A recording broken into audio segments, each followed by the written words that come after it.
Bismillahirrahmanirrahim. Assalamualaikum warahmatullahi wabarakatuh. Alhamdulillahirabbil alamin. Puji syukur kehadiran Allah dan berselawat kepada Rasulullah. Allahumma shalli ala Muhammad wa ala ali Muhammad. Apa kabar kawan-kawan semua, adik-adik semua? Kita kembali lagi pada pembelajaran matematika terapan. Sebelum kita lanjut pada proses perkuliahan pembahasan materi tentang matematika terapan, ada baiknya saya menjelaskan tentang silabus. Dan mungkin saya ingin menggambarkan apa itu silabus terlebih dahulu sebelum kita lanjut ke materinya. Oke.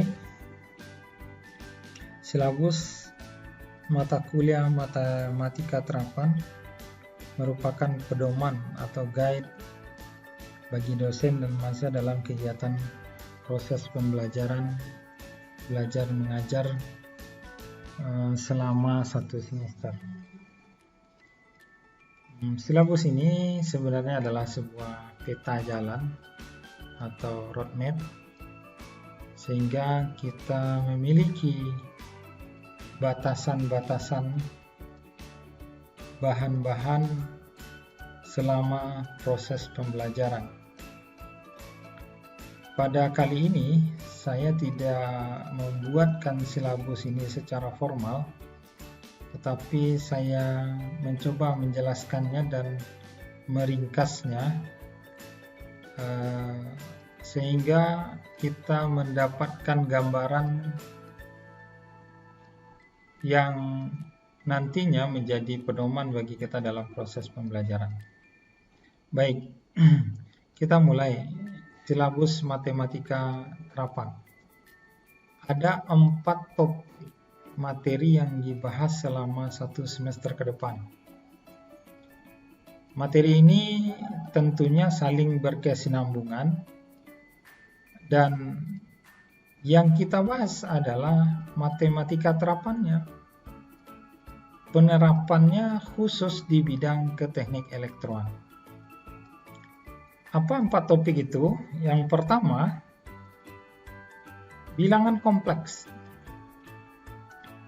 Mungkin kita di sekolah menengah, SMP ya, kita sudah mengenal akar-akar persamaan kuadrat. Di SMA kita juga sudah banyak membahas tentang akar-akar persamaan kuadrat ini ke aplikasi yang lebih tinggi tentunya dibandingkan SMP.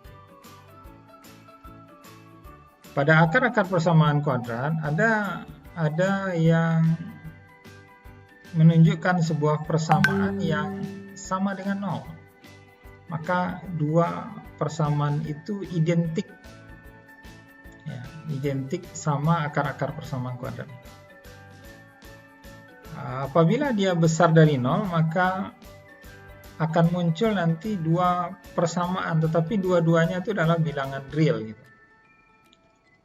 Namun kalau kita masuk ke persamaan kuadrat yang kecil dari 0, ini baru menjadi permasalahan. Dan biasanya kita menulisnya dengan imajiner. Nah, biasanya kita tidak bahas lagi gitu. Kajian kita sampai sekolah menengah, kita cukupkan bahwa itu bilangan imajiner. Nah, bilangan imajiner inilah yang kemudian kita sebut dengan bilangan kompleks. Kenapa? Karena pada bilangan kompleks itu tergabung 2 bilangan. Di akar-akar persamaan kuadrat itu ada bilangan real dan ada bilangan imajiner. Plus minus bilangan imajiner. Nah, kedua-duanya ini adalah kita sebut dengan bilangan kompleks. Nah, pada terapan matematika terapan, bilangan kompleks ini dapat kita olah. Dan bahkan dalam persamaan-persamaan matematika, pemodelan-pemodelan matematika pada materi-materi kelistrikan ini banyak sekali digunakan. Apakah kita bicara tentang rangkaian listrik, apakah kita bicara tentang motor listrik, apakah kita bicara tentang proses pembangkitan dan sinyal, bahkan kita menggunakan bilangan kompleks. Nah, bilangan kompleks ini kita akan berlatih nanti bagaimana menjumlahkan, mengurangkan, mengalihkan, membagi. Nah, kemudian ada bentuk-bentuk bilangan kompleks yang tentunya kita gunakan nanti dalam proses penjumlahan, pengurangan, dan perkalian serta pembagian tadi. Nah, bagaimana kemudian implementasinya dengan rangkaian listrik gitu? Bagaimana implementasinya pada motor-motor listrik? Dan bagaimana implementasinya pada instalasi listrik dan seterusnya gitu. Nah, bilangan kompleks itu menjadi standar bilangan yang sering digunakan, terutama bilangan-bilangan pada komponen-komponen yang berbentuk kapasitif dan induktif gitu. Yang kedua, kita akan membahas tentang matrik. Ada 3 yang akan kita bahas dalam matrik ini. Pertama adalah determinan, yang kedua adalah inverse matrik, dan yang ketiga adalah Gauss. Nah, kita menggunakan bentuk matrik yang khusus, jadi jumlah baris dan kolomnya harus sama, atau kita sebut juga dengan matrik Bujur Sangkar. Jadi matrik ini khusus kita gunakan, dan nanti kita mengolahnya dalam bentuk persamaan-persamaan yang dimunculkan pada rangkaian listrik. Itu kita modelkan dalam matematikanya, pemodelan matematikanya, dan kemudian kita selesaikan dengan matrik. Bagaimana kita menyelesaikannya nanti akan kita bahas lebih lanjut. Dan yang ketiga, kita akan membahas tentang diferensial. Diferensial ini terkait dengan matematika tingkat lanjut yang nantinya kita gunakan pada peralatan-peralatan proteksi, misalnya tegangan listrik, atau kita gunakan pada proses kepembangkitan tegangan listrik, dan seterusnya. Kita juga komponen-komponen kelistrikan yang menggunakan konsep diferensial. Nah, pada diferensial ini sebuah fungsi penurunan, ya, fungsi penurunan. Nanti akan kita bahas lebih dalam lagi tentang diferensial, kaitannya dengan teknik elektro. Dan kemudian yang terakhir kita akan membahas integral. Nanti integral ini adalah merupakan inverse dari diferensial. Nah, bagaimana penggunaannya dalam tentunya kita bicara tentang integral dasar dulu, fungsi dasar yang kita gunakan sebagai inverse dari diferensial, kemudian integral yang terkait dengan bilangan imajiner atau persamaan hiperbolik, serta persamaan-persamaan khusus lainnya yang kita integralkan.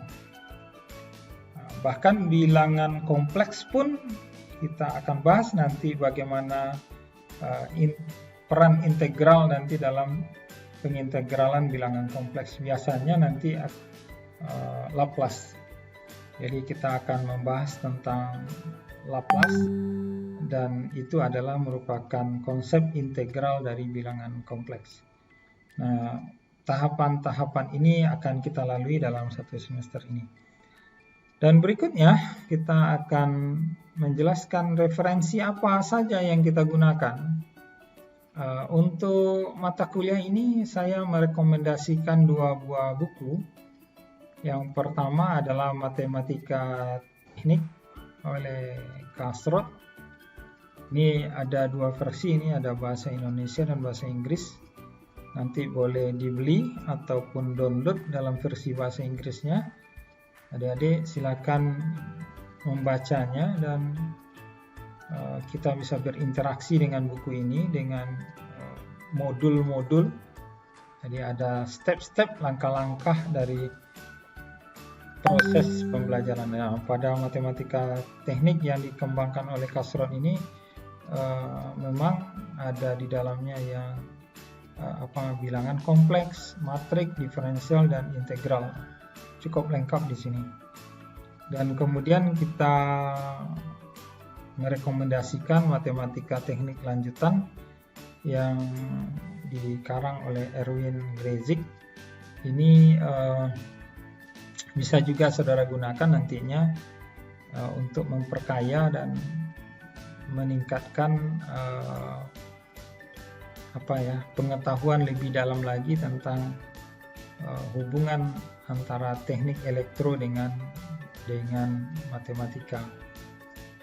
Saya rasa demikian yang bisa kita bahas. Terima kasih atas segala perhatiannya, dan kita bertemu pada materi bilangan kompleks. Nanti akan saya bahas dan ada tutorial-tutorial yang mungkin nanti akan membantu saudara-saudara dalam proses perkuliahan ini. Demikian dari saya. Wabillahi taufiq wal hidayah. Assalamualaikum warahmatullahi wabarakatuh.